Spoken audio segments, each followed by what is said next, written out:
Hi, I am Sharmila Parmanand and I'm a Gates Scholar at the University of Cambridge.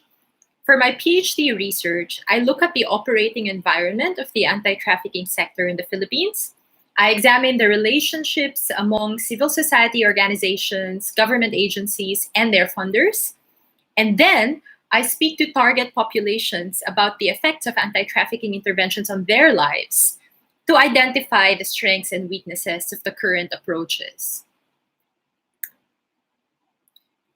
We usually think of inequality in economic terms.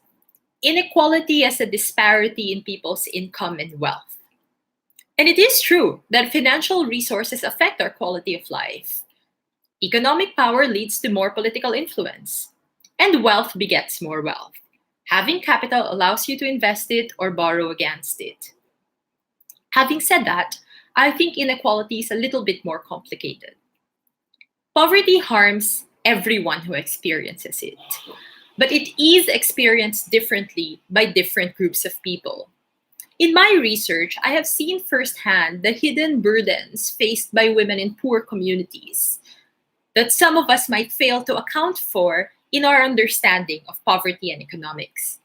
It is true that there are more women in the formal and informal labor force now more than ever, and that women's incomes have increased.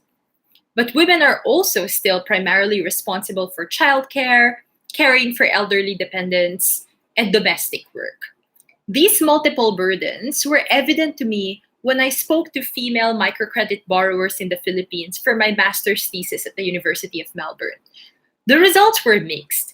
Those of them who managed to earn from their small businesses spent all of their earnings on the needs of their children and partners.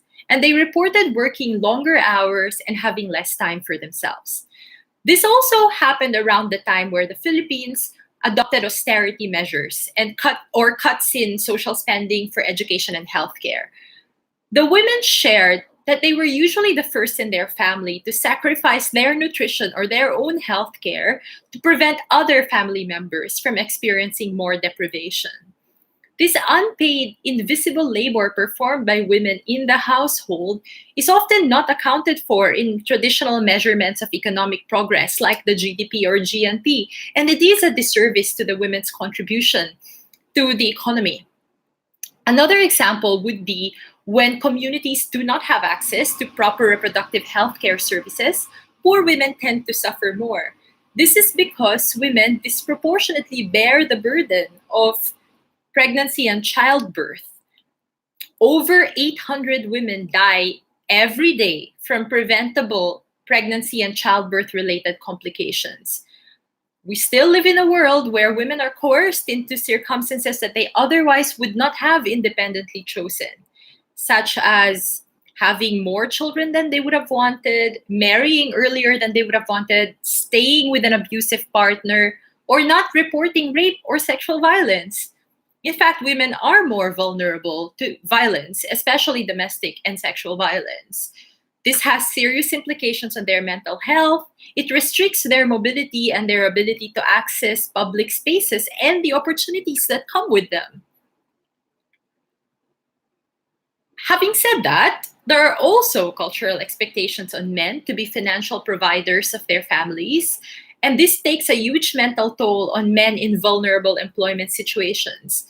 This topic is heavily underexplored in public discourse. In light of these things, I would propose an understanding of inequality that, of course, accounts for differences in people's financial wealth, but also the differences in their formal and informal rights and entitlements. It's harder to measure, but it more accurately captures the differences in people's capabilities to be and do what they want in society.